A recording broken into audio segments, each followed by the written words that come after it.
نحمده ونصلي على رسوله الكريم اما بعد اعوذ باللہ من الشیطان الرجیم بسم اللہ الرحمن الرحیم السلام علیکم۔ مسلمان سے مومن بننے کے سفر کے بیانات چل رہے ہیں۔ تو پچھلی بار بھی ہم نے جسٹ فار یور انفارمیشن میں کچھ چیزیں بیان کی، جیسا کہ سب سے پہلی چیز بتائی کہ دین اسلام واحد دین، قابل قبول دین، مکمل دین، اور ساری چیزیں جو اس سے ملتی جلتی تھیں اس موقع کے اوپر ہم نے ڈیفائن کی۔ یہ بھی بتایا کہ بہترین دین صرف دین اسلام ہے۔ آج انشاءاللہ ہم اسی سلسلے کو تھوڑا سا آگے بڑھائیں گے اور کچھ اہم چیزیں دوبارہ بیان کریں گے۔ تو پہلے میں سرسری طور پہ بتا دیتا ہوں کہ وہ کیا چیزیں ہیں جن کا ہمیں علم ہونا چاہیے، اور پھر انشاءاللہ ہم قرآن اور حدیث کی روشنی میں اس چیز کو دیکھیں۔ سب سے مضبوط کڑا اللہ کا کڑا، اندھیروں سے روشنی کا سفر دین اسلام۔ دین میں جبر نہیں، ایک غلط فہمی جو ہمارے آج کل عمومی طور پہ پائی جاتی ہے۔ تو انشاءاللہ ان تین موضوعوں کو کوشش کریں گے آج مکمل کر لیں۔ تو سب سے پہلے میں آپ کے سامنے سورہ بقرہ کی 2 آیتوں کا ترجمہ پیش کروں گا۔ دین میں کوئی جبر نہیں، دین میں کوئی جبر نہیں ہے، ہدایت گمراہی سے واضح ہو چکی ہے۔ تو جو کوئی بھی طاغوت، یعنی شیطان کا دوسرا نام طاغوت بھی ہے، طاغوت کا انکار کرے اور پھر اللہ پر ایمان لائے تو اس نے بہت مضبوط کڑا تھام لیا جو کبھی ٹوٹنے والا نہیں ہے، اور اللہ سب کچھ سننے والا، سب کچھ جاننے والا ہے۔ اسی کے ساتھ دوسری آیت جو ساتھ ساتھ ہے، اللہ مددگار ہے ایمان والوں کا، نکالتا ہے ان کو اندھیروں سے روشنی کی طرف، اور جو لوگ کافر ہوئے ان کے رفیق ہیں شیطان، نکالتے ہیں ان کو روشنی سے اندھیروں کی طرف۔ یہی لوگ ہیں دوزخ میں رہنے والے، وہ اسی میں ہمیشہ رہیں گے۔ تو ادھر دیکھا جائے سب سے پہلی بات یہاں بتائی گئی دین میں کوئی جبر نہیں، اور ساتھ بتایا گیا کہ ہدایت واضح ہو گئی اور گمراہی اور ہدایت الگ الگ ہو گئی۔ جب دین اسلام آ گیا اور پوری طرح سے اتر گیا تو یہ بات بتا دی گئی کہ اب ہدایت اور گمراہی الگ الگ ہو چکی ہیں، اور اس میں کوئی جبر نہیں، اس میں کوئی جبر نہیں۔ پھر اللہ تعالیٰ نے ساتھ میں بتا دیا، اور اب کوئی اگر ایمان لے آیا اللہ پر تو اس نے ایک مضبوط کڑا تھام لیا، اور اگر اس نے یہ چھوڑ کر کے شیطان کی طرف کا رخ اختیار کیا تو وہ اندھیروں میں لے کر کے چلا جائے گا۔ اور مسلمانوں کو یا مومنین جن پہ جو اللہ پر ایمان لائے وہ اندھیروں سے روشنی کی طرف چلے جائیں گے۔ اچھا، ان کے بارے میں کہا، کفار کے بارے میں کہ روشنی سے اندھیروں کی طرف چلے جائیں گے، مسلمانوں کے بارے میں کہا کہ اندھیروں سے روشنی کی طرف چلے جائیں گے۔ تو یہ کیا بات ہوئی؟ ایک ہی کیفیت میں 2 لوگ تھے جو ایمان لے آئے، وہ اندھیروں سے روشنی کی طرف چلے گئے، اور جنہوں نے اسی موقع کے اوپر شیطان کا ہاتھ تھاما یا شیطان کی پیروی کی، وہ روشنی سے اندھیروں کی طرف چلے گئے۔ یہ کیسے ہو سکتا ہے؟ سوال آ رہے دماغ میں؟ نہیں ہے یا نہیں؟ پکی بات ہے نا، آ رہا ہے؟ ایسا ہو سکتا ہے؟ ایسا ہو سکتا ہے نہیں؟ یہ کیا بات ہوئی کہ بھائی ایک ہی موقع کے 2 لوگ، ایک اللہ پر ایمان لے آیا وہ اندھیرے سے روشنی کی طرف چلا گیا، اور دوسرا جو ایمان نہیں لایا وہ روشنی سے اندھیرے کی طرف چلا گیا۔ یہ کیسے؟ یہ بہت آسان طریقے سے میں آپ کو سمجھاتا ہوں، انشاءاللہ آپ کو سمجھ میں آئے گا انشاءاللہ۔ اب فرض کریں یہ کمرہ ادھر ہم بیٹھے ہوئے ہیں، صحیح ہے؟ ادھر سے آدھے لوگ اٹھیں، اس مسجد سے آدھے لوگ اٹھیں اور اٹھ کر کے باہر چلے جائیں، تو روشنی یہاں سے زیادہ ہے کم ہے؟ روشنی یہاں سے زیادہ ہے کم ہے؟ جی زیادہ ہے۔ اچھا، یہاں سے اٹھے اور پیچھے والے دروازے سے باہر نکل جائیں، تہ خانے میں یا کسی اور کال کوٹڑی میں، روشنی یہاں سے کم ہے یا زیادہ ہے؟ تو جو شیطان کی پیروی کرتے ہیں نا، وہ مطلب بدترین حال میں چلے جاتے ہیں۔ جس حال میں موجود ہوتا ہے انسان، وہ اس سے بھی زیادہ نیچے سے نیچے لے کے چلے جاتا ہے، اور اس کی انتہا کوئی نہیں ہے، وہ شدید اندھیرا۔ اب یہاں سے 2 چیزیں نکالنے کی۔ پہلی بات ہے کہ سب سے اہم اور سب سے امپورٹنٹ بات، مضبوط کڑا تھام لیا۔ اللہ تعالیٰ نے کہا کہ جس نے جو پھر اللہ پر ایمان لایا تو اس نے بہت مضبوط کڑا تھام لیا۔ مطلب آج کل کے دور میں اگر ہم دیکھا جائے تو دور کیسا ہے؟ اگر کسی کا جاننے والا کوئی اس وقت حکومت کا کسی کوئی عہدہ وغیرہ سنبھالا ہوا ہے تو بڑا عجیب سا ایک ہو کے گھومتا ہے، بھائی میرا جاننے والا جو ہے تو ابھی پرائم منسٹر کا پی ہے، ہوتا ہے نہیں. اور کوئی کسی میجر کرنل کا یا کسی اور کا جاننے والا ہو تو بولتا ہے کہ بھائی میرا فلانا جاننے والا ہے دیکھو. تو اللہ تعالیٰ نے بتا دیا قرآن میں کہ جو ایمان لے آیا، جس نے دل سے اس کو قبول کر لیا، اس نے مضبوط کڑا تھا. مضبوط کڑا اللہ تعالیٰ بتا رہے، یہ کوئی عام انسان، کوئی پوزیشن، کوئی وہ نہیں، مضبوط کڑا. تو اس مضبوط کڑے کی اگر اگزامپل دیکھی جائے نا تو اس سے کیا مراد ہے؟ یہ ایسے احکامات ہیں جو انسان اگر سیکھنا شروع کر دے، عمل کرنا شروع کر دے تو یہ تبدیل ہونے والے نہیں ہیں، کامل مکمل ہیں. اور اس میں یہ نہیں ہے کہ آج کچھ تو کل کچھ تو پھر کچھ، تو پھر کہیں گھبرا رہے ہیں تو پھر کہیں ڈگمگا رہے ہیں، یہ سارا چکر نہیں ہے. مضبوط فل پروف سسٹم موجود ہے. تو ایمان لاؤ، اس کے اوپر عمل کرو، مضبوط آتے میں آگے. ہر چیز کے بارے میں رہنمائی فرما دی، ہر چیز. کیا سوچیں گے؟ آج میں انشاءاللہ آپ کے سامنے ایک چھوٹی سی اگزامپل شیئر کروں گا، تو آپ کوشش کی ہے میں نے کہ ایسی اگزامپل ڈھونڈ سکوں جو ریلیٹ ہو سکے، وہ بہت چھوٹی سی اگزامپل. اسی طرح سے بات ہوتی ہے اندھیروں سے روشنی کا سفر. میں نے کہا دین اسلام، اسی آیت میں صاف صاف کا ترجمہ اگر پڑھا جائے تو انہوں نے، اللہ تعالیٰ نے بتایا اللہ مددگار ہے ایمان والوں کا. اللہ مددگار ہے ایمان والوں کے، تو ہم نے کئی بار پڑھا ہے کہ اللہ مومنین کے مدد ہیں، دوست بن جاتے ہیں، اور بھی بہت سارے مددگار ہیں ایمان والوں کے، نکالتے ہیں ان کو اندھیروں سے روشنی کی طرف. اب میں ان کے اوپر زیادہ بات نہیں کروں گا جن کو روشنی سے اندھیروں کی طرف لے کے جاتے ہیں، کیونکہ ہمارا فوکس اندھیروں سے روشنی کا ہے. تو انشاءاللہ ہم ایک آدھ ایگزامپلز اندھیروں سے روشنی کی طرف کی بات کریں گے. جیسے میں نے کہا ہر چیز کے بارے میں رہنمائی موجود ہے. مطلب آپ سوچیں تو انشاءاللہ آپ کو اگر لگ رہا ہو کہ نہیں بھائی اس کے بارے میں کوئی رہنمائی نہیں ہوگی، آپ جا کے کسی مفتی حضرات سے پوچھ لیں، اصول موجود ہوگا. اگر وہ کوئی نئی چیز آ گئی ہے، اس کا اصول اس کو پرکھنے کا موجود ہوگا. اچھا، نفع نقصان سب بتا دیا گیا ہے. ایک حدیث پڑھتے ہیں چھوٹی سی، تو آج کل کے دور کے اعتبار سے ہمیں سمجھ میں آئے گی. 1400 سال پہلے کی لکھی ہوئی. نبی کریم صلی اللہ علیہ وسلم فرماتے ہیں جو شخص نشہ آور محلول پی لے تو پینے والے کی 40 دن کی نماز گھٹا دی جاتی ہے. پھر اگر وہ توبہ کر لے تو اللہ اس کی توبہ قبول فرماتا ہے، اور اگر وہ 4 مرتبہ ایسا کرتا ہے تو اللہ تعالیٰ اس کو ضرور جہنمیوں کی پیپ سے پلائیں گے. اور جو کسی ایسے بچے کو جو حلال اور حرام میں تمیز نہیں کر سکتا یہ چیز پلائے گا تو اللہ ضرور اس کو جہنمیوں کی پیپ میں سے پلائیں گے. اب یہ ایک بہت ہی سخت ترین سی کیفیت والی سزا ہے. ہم جانتے ہیں شراب حلال ہے، حرام ہے. شراب کے ساتھ ساتھ ادھر شراب کا تذکرہ نہیں ہوا، یہاں کیا کہا گیا؟ کوئی بھی نشہ آور چیز. اب کوئی بھی نشہ آور چیز پی لی، سگریٹ نشے والی ہوتی ہے، پی لی، انا للہ و انا الیہ راجعون.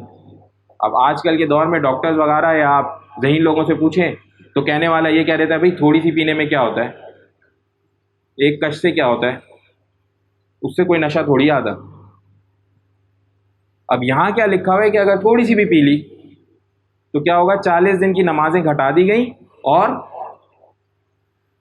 ایسا معافی مانگنا بھی ضروری ہے. ایک حرام چیز کا ارتکاب کر بیٹھا، اس کے باوجود بھی معافی مانگنا ضروری ہے. اب معافی مانگنے کے بعد اگر دہراتا ہے، جو پیپ کی بات ہے نا وہ اس طرح سے بیان کی گئی ہے، ایک عجیب سی سخت سزا ہے. یہ نہیں بتایا گیا کہ یہ کیسے، یہ اس کا کہاں آتا، مطلب یہ ہمیں قیامت کے دن یہ والا معاملہ ہونے لگا، یا دنیا میں بھی خدا نخواستہ اس طرح کی چیزوں کے اندر اور ملوث ہوتا چلا جائے گا. اور ساتھ میں بچے کے بارے میں بھی بتا دیا کہ الٹے سیدھے بچوں کو جو عادتیں سکھا دیتے ہیں، ڈالتے ہیں، اور اس چیز کی فکر نہیں کرتے کہ ہم تو کوئی برا کام نہیں کر رہے، یہ کوئی ایسی بات نہیں ہے، ایک مذاق میں ہو گیا تو کیا ہوا. تو لہٰذا یہ ایک چھوٹی سی اگزامپل ہے. اگر اس اگزامپل کو آپ دین اسلام ہٹا دیں اور دنیاوی نظر سے دیکھنا شروع کر دیں تو آپ اس میں صحیح غلط میں تمیز نہیں کر سکتے. آپ صحیح غلط میں تمیز نہیں کر سکتے. اور ہمیشہ ایسا ہی ہوا ہے، جو بندہ تھوڑا تھوڑا پینے کا یا تھوڑا تھوڑا سا نشہ کرنے کا عادی ہوتا ہے نا، کبھی وہ پورا ہی عادی بن جاتا ہے. تو دین اسلام نے اس حد تک سختی سے روکا ان ساری چیزوں کو. بات سمجھ میں آ رہی ہے نہیں؟ پکی بات. اب اس کی جو ایک تو پہلی بات یہ ہے کہ اگر اس آیت کو پورا دوبارہ پڑھا جائے، دین میں کوئی جبر نہیں، ہدایت گمراہی سے واضح ہو چکی ہے. جو کوئی بھی طاغوت کا انکار کرے اور پھر اللہ پر ایمان لائے تو اس نے بہت مضبوط کڑا تھام لیا، جو کبھی ٹوٹنے والا نہیں ہے، اور اللہ سب کچھ سننے والا، سب کچھ جاننے والا ہے. تو اب عموماً ہوتا کیا ہے، اس میں سے صرف اتنی سی لائن نکال لیتے ہیں، دین میں کوئی جبر نہیں ہے، ایسے ہی نکال لیتے ہیں نا، نہیں، اور پھر کہتے ہیں بھائی کیا ہو گیا، دین میں کوئی جبر نہیں ہے، کہتے ہو نماز پڑھو. دین میں کوئی جبر نہیں ہے، کہتے ہو کہ بھائی پردہ کرو. دین میں کوئی جبر نہیں ہے، کہتے ہو جی آنکھیں نیچے کرو. یہ کیا بات ہوئی، دین میں تو جبر نہیں ہے.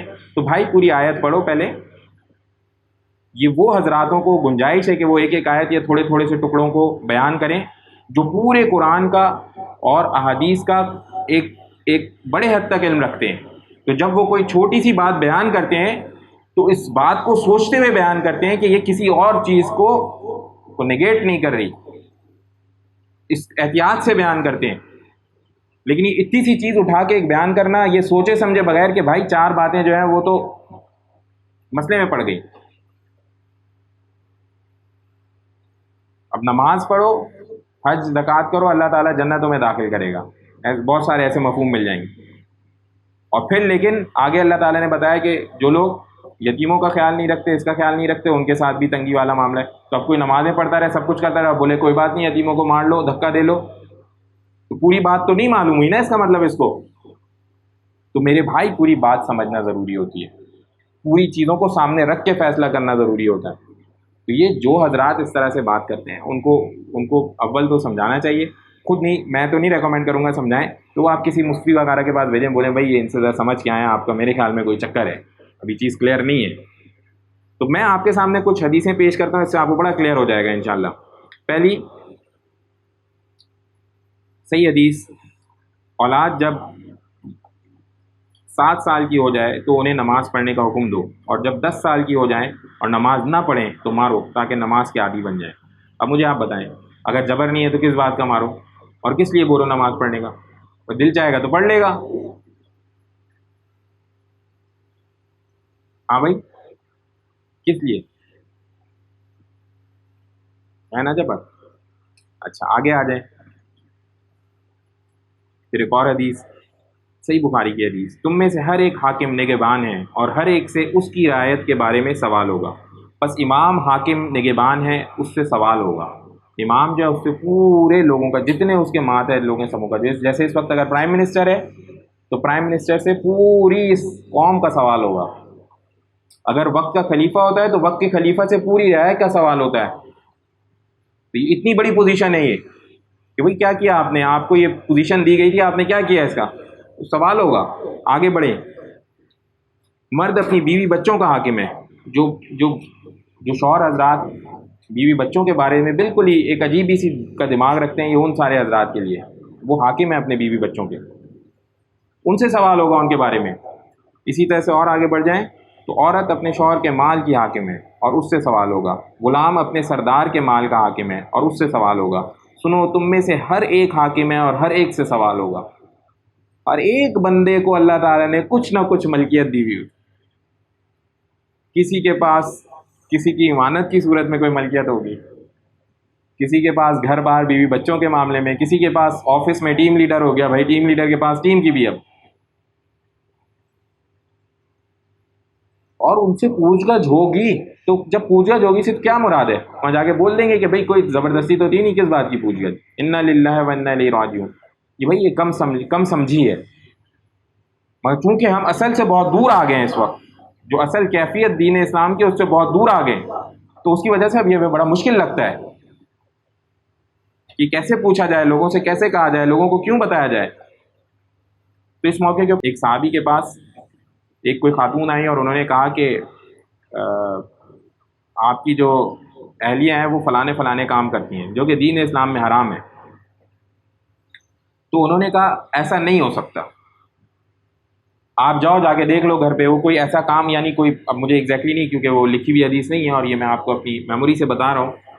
تو وہ جو بھی کوئی خواتین کے کوئی میک اپ وغیرہ اس ٹائپ کے کوئی کام تھے یا اس سے ملتے جلتی نوعیت کے کوئی کام تھے، تو ان کا اگر یہ کرتی ہوں گی تو میں ان سے علیحدگی اختیار کر لوں.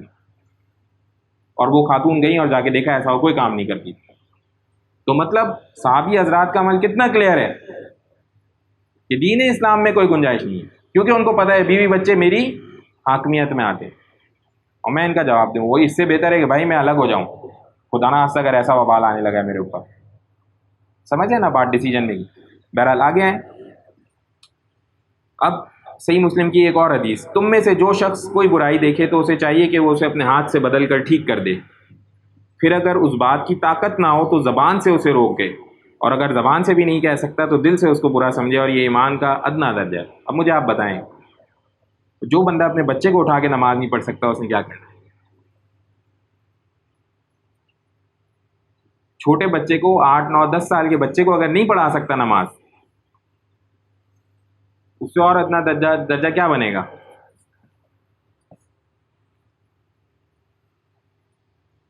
تو ابھی یہ گھر کی بات کر رہا ہوں نا، ابھی گھر سے باہر. اب جس کی جتنی زیادہ دسترس، جتنی زیادہ قوت، اس کا اتنا ہی زیادہ بڑا امتحان، اتنا ہی زیادہ امتحان. مجھے پتا تھا کہ بھائی، میں نے آپ سے کہا، ایک صاحب مجھے ملے رستے میں، کام کرتے ہیں ہمارے یہاں، تو میں نے ان کو کہا کہ بھائی یہ آپ نے نماز کا اہتمام لازمی کرنا ہے. اب ایک موقع آیا، نماز گزر گئی، میں دیکھ رہا ہوں تو کام کر رہے ہیں، میں نماز پڑھ کے بھی آ گیا کام کر رہے ہیں. اب میرے پاس کیا آپشن ہے؟ تو کم سے کم درجے میں ان سے پوچھنا ہوں، بھائی نماز کا وقت ہو کے گزر گیا، نماز کہاں پڑھی کہ نہیں پڑھی؟ بہترین تو قوت تو وہ تھی نا، کہتا ابھی ذرا کام چھوڑو، نماز پڑھو پہلے. تو یہ اگر اولاد کی کیفیت ہوتی تو کیا جا سکتا تھا، لیکن چونکہ ایسا ابھی معاشرہ ہی نہیں ہے کہ جس کے اوپر آپ نماز پہ اس کو زبردستی کریں. لیکن ہاں، اگر مجھے کام کے اوپر زبردستی کروانی ہوتی میں کروا سکتا تھا. میں کہتا تھا اب یہ کام چھوڑو، یہ کام تم نے ابھی سے شروع کرنا ہے. دیکھیں آپ وہ کیسے وہ کام چھوڑ کے دوسرا شروع کرتا. لیکن چونکہ ہم نے اس کی اہمیت ہی نہیں سمجھی ہوئی نا دین اسلام کی، جو اللہ تعالیٰ نے ہم سے کہا تھا نافذ کرو، وہ تو ہم نے اٹھا کے سائڈ پہ رکھا ہے تھوڑا. جو یعنی میرے بھی باس کا، میرے بھی پروردگار کا حکم تھا، وہ میرے لیے شاید نہیں، ابھی میرا حکم زیادہ بڑا ہو گیا. انا للہ و انا الیہ راجعون. تو اس بات کو سمجھنا بہت ضروری ہے، اور اللہ کے احکامات کو اتنی اہمیت جتنی اس کی بنتی ہے. کہتے ہیں نا اللہ کی قدر صحیح پہچانی نہیں، تو اتنی پہچاننا ضروری ہے. اسی طرح سے آئیں قرآن میں، آپ دیکھیں کس طرح سے اللہ تعالیٰ نے سمجھایا جگہ جگہ کے اوپر. تو داؤد علیہ السلام کے بارے میں سورہ صاد کی آیت، اے داؤد علیہ السلام، ہم نے تمہیں زمین میں خلیفہ بنایا ہے، لہٰذا تم لوگوں کے درمیان حق کے ساتھ فیصلے کرو، اور دیکھو اپنی خواہش کی پیروی نہ کرنا کہ وہ تمہیں اللہ کی راہ سے بھٹکا دے گی. یقیناً وہ لوگ جو بھٹک جاتے ہیں اللہ کے راستے سے، ان کے لیے بڑا سخت عذاب ہے، بسبب اس کے کہ وہ بھول گئے حساب کے دن کو. تو خلیفہ جب زمین میں بنایا تو کس لیے بنایا؟ کہ گھومو پھرو، مزہ کرو؟ نہیں، انصاف کرو، اللہ کے احکامات کو بجا لاؤ. اللہ کے احکامات کو تھوڑا سا ٹائم ہے، اس لیے بھیجا گیا. اور آگے آ جائیں سورہ توبہ کی آیت نمبر 5. اب یہ دیکھیں، یہاں سے میں آپ کو ایک دوسرا رخ اس کا دکھانا شروع کر رہا ہوں. ابھی تک بات ہو رہی تھی ہمارے اپنے لوگوں کی نا، اپنے گھروں کی بات ہو رہی تھی نا، کہ بھائی گھر والوں کو ایسے بولو، کم سے کم درجے میں گھر والوں پہ. ایسا نہیں ہے کہ اس میں جبر نہیں ہے، جبر واضح ہے. اب جبر کدھر نہیں ہے اس کیفیت کو سمجھانا شروع کر رہا ہوں میں انشاءاللہ. جبر کدھر نہیں ہے اس کیفیت کو سمجھانا شروع کر رہا ہوں انشاءاللہ. سورہ توبہ کی آیت نمبر 5. جب عزت کے مہینے گزر جائیں تو مشرکوں کو جہاں پاؤ قتل کر دو، اور پکڑ لو اور گھیر لو، اور ہر گھات کی جگہ ان کی طاعت میں بیٹھے رہو. پھر اگر وہ توبہ کر لیں، نماز پڑھنے اور زکوٰۃ دینے لگیں تو ان کی راہ چھوڑ دو، بے شک خدا بخشنے والا مہربان ہے. اور اگر کوئی مشرک تم سے پناہ کا خواہشگار ہو تو اس کو پناہ دو یہاں تک کہ کلام خدا سننے لگے، اللہ کا کلام سننے لگے، پھر اس کو امن کی جگہ واپس پہنچا دو، اس لیے کہ یہ خبر نہیں رکھتے یہ لوگ. مطلب جب آمنے سامنے ہو جائیں تو پکی بات ہے. اب کیا کرنے کے، کس کرنے کے اوپر چھوڑنے کا کہہ رہے ہیں؟ کہ نماز پڑھنے لگ جائیں، زکوٰۃ دینے لگ جائیں تو ان کو چھوڑ دو، مسلمان ہو جائیں تو ان کو چھوڑ دو. جو خود نماز نہیں پڑھتے ہوں، زکوٰۃ نہیں دیتے ہوں، وہ کیا دوسرے سے بولیں گے تم نماز و زکوٰۃ پڑھو تو میں تمہیں چھوڑوں گا؟ ہے بھائی، اپنا پتہ نہیں ہے نماز کا، ہم نے کس کو کیا روکنا ہے، کس لیے روکنا ہے؟ انا للہ و انا الیہ راجعون.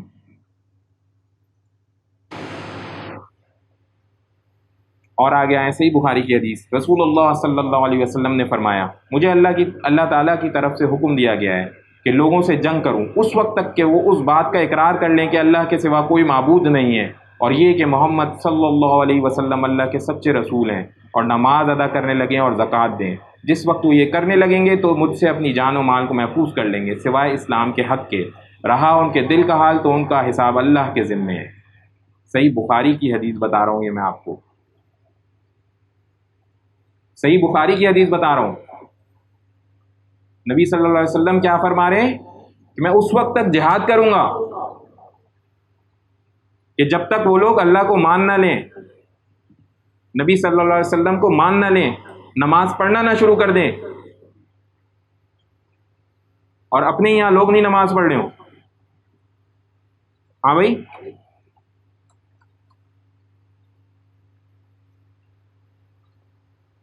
کس سوچ میں؟ ذرا بتائیں نا۔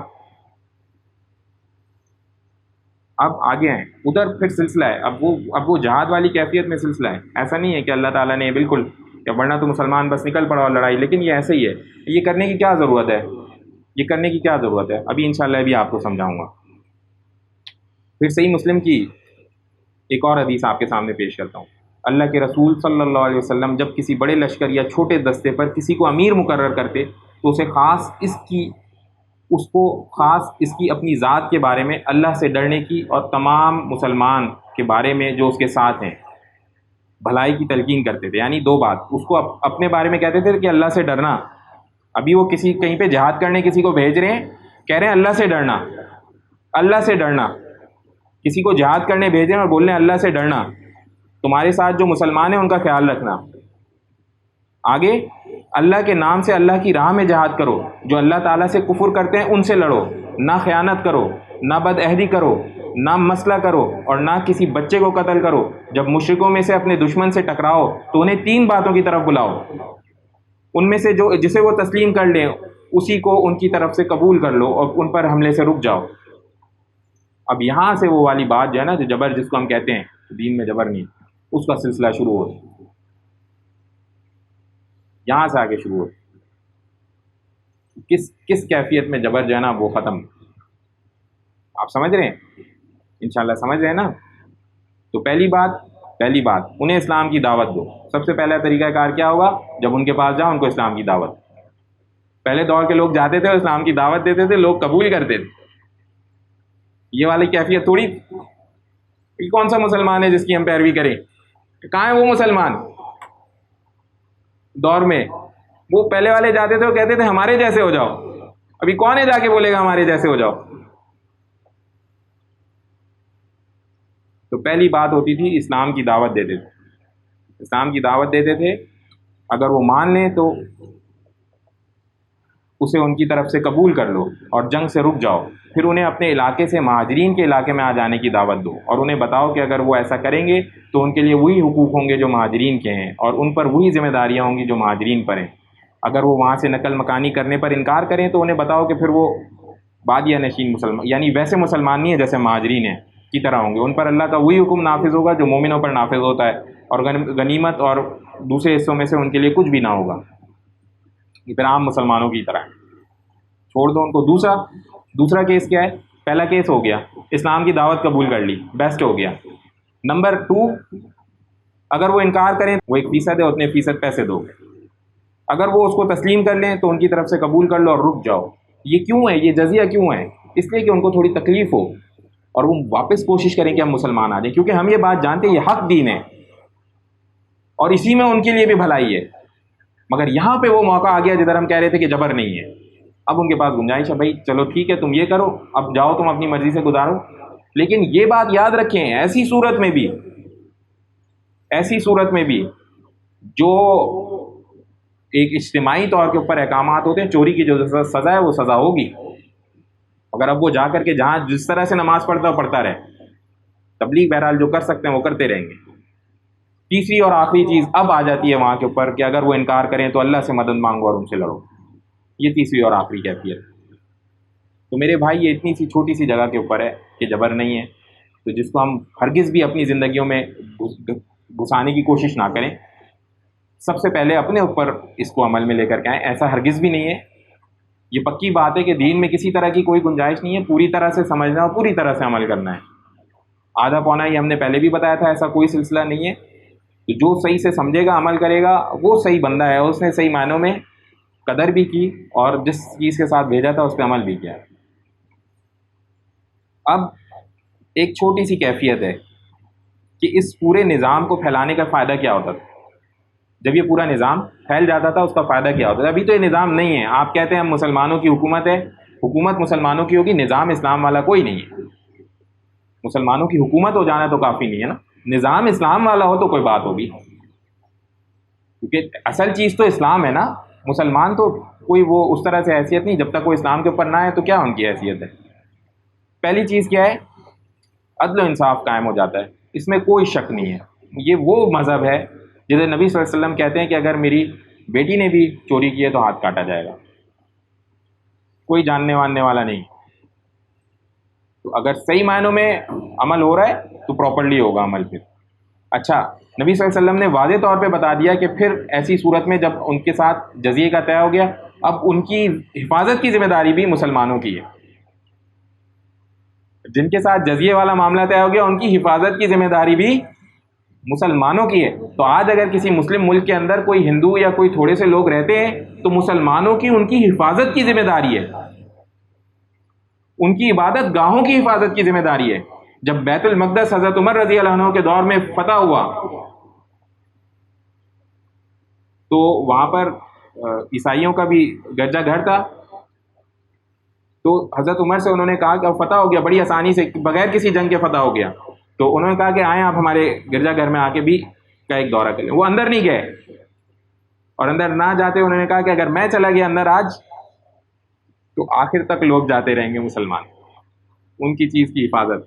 اور روایات میں آتا ہے کہ جب یہ جس کو ہم کہتے ہیں نا عثمانیہ, خلافت عثمانیہ تھی, 800 سال تک اس کی حفاظت, اس کی چابیاں مسلمانوں کے پاس تھیں, اور وہ حفاظت کیا کرتے تھے, حفاظت کیا کرتے تھے کہ کوئی اس کو ہلائے گا نہیں, کوئی اس کو خراب نہیں کرے گا, کوئی اس میں چھیڑ چھاڑ نہیں کرے گا, وہ سکون سے اپنی عبادتیں کریں گے. آج بھی وہاں کے اوپر آپ اگر تھوڑا سا اسٹڈی کریں, فلسطین میں آج بھی بیت المقدس کے آس پاس آپ کو یہودی بھی ملیں گے, نصرانی بھی ملیں گے, مسلمان بھی ملیں گے, وہ جگہ ایسی ہے.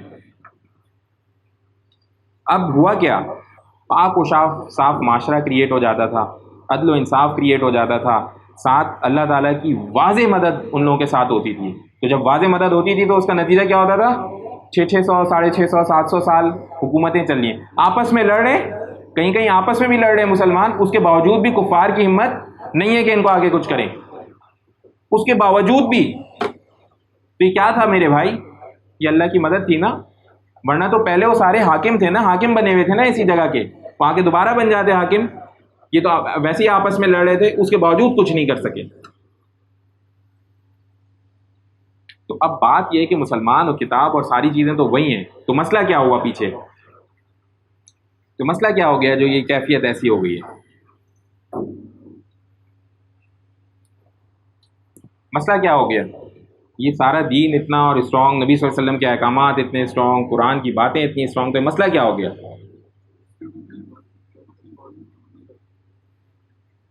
بھائی ہم چھوڑ بیٹھے سب کچھ. تو اگر کسی کو موقع ملے تو علامہ اقبال رحم اللہ کا شکوہ اور جواب شکوہ سنیں. تو انہوں نے بتایا کہ مسلمانوں کے ساتھ یہ ہوا کیا, وہ چھوڑ بیٹھے نا. اصل تو ان چیزوں کی قوت تھی جو چلا رہی تھی, ان احکامات کی قوت تھی جو چلا رہی تھی, وہ چھوڑ بیٹھے. بہرحال اب ہمارے کرنے کا کام کیا ہے, ہم جو لوگ یہاں بیٹھے ہیں ہمارے کرنے کا کام کیا ہے, یہ بہت اہم ہے. تو میں نے آج آپ کو بتا تو دیا کہ اللہ تعالیٰ کا کڑا سب سے مضبوط کڑا, دین اسلام اندھیروں سے روشنی کا سفر. جبر ہے, غلط فہمی میں نہ الجھیں, نہ پڑھیں, اپنے لیے کوئی چھوٹ نہیں ہے. اب کوئی بولے دین میں جبر نہیں ہے, رمضان کے روزے نہیں رکھتا, انا للہ و انا الیہ راجعون. جبر نہیں ہے, نمازیں چھوڑ دیتا ہوں, کیا مسئلہ ہے, انا للہ. بھائی یہ سب کوئی اسٹوری نہیں ہے, غلط انڈرسٹینڈنگ کلیئر نہیں ہے. تو ہمارے کرنے کے کام کیا ہیں, ہمارے کرنے کے نا بہت چھوٹے سے کام ہیں, اس کو پلیز سمجھیے گا.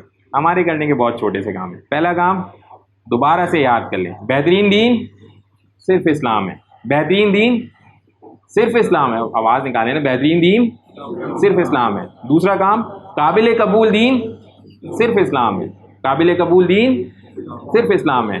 تیسرا کام مکمل دین صرف اسلام ہے, صرف اسلام ہے. اب یہ بات جب ہمیں واضح ہو جائے تو ہم صرف اتنا کریں، بغیر کسی شک و شبہ کے، بغیر کسی شک و شبہ کے پوری کوشش سے دین اسلام کو سمجھیں، اس پہ عمل کریں، بغیر کسی شک و شبہ کے پوری کوشش سے اس کو سمجھنے پر، اس پر عمل کرنے پہ آپ سارے کے سارے عزم کرتے ہیں نا انشاءاللہ؟ کرتے ہیں نا؟ ہاتھ اٹھائیں بھی، عزم کرتے ہیں نا انشاءاللہ؟ پوری کوشش کریں گے، اس کو سمجھیں گے، اس پہ عمل کریں انشاءاللہ۔ وآخر الدعوانا الحمدللہ رب العالمین۔ ایک چھوٹی سی دعا کر لیں، یا ارحم یا ارحم یا اللہم صلی اللہ محمد وعلی آل محمد اللہم انی علی ذکرک و شکرک و حسن عبادتک۔ یا اللہ خوب ہمیں اپنی سچی محبت عطا فرمائے، نبی صلی اللہ علیہ وسلم کی کامل اتباع عطا فرمائے، دین ہمیں سمجھنے کی، اس پہ عمل کرنے کی توفیق عطا فرمائے۔ سمعنا واطعنا غفرانک ربنا و الیک المصیر برحمتک یا ارحم الراحمین۔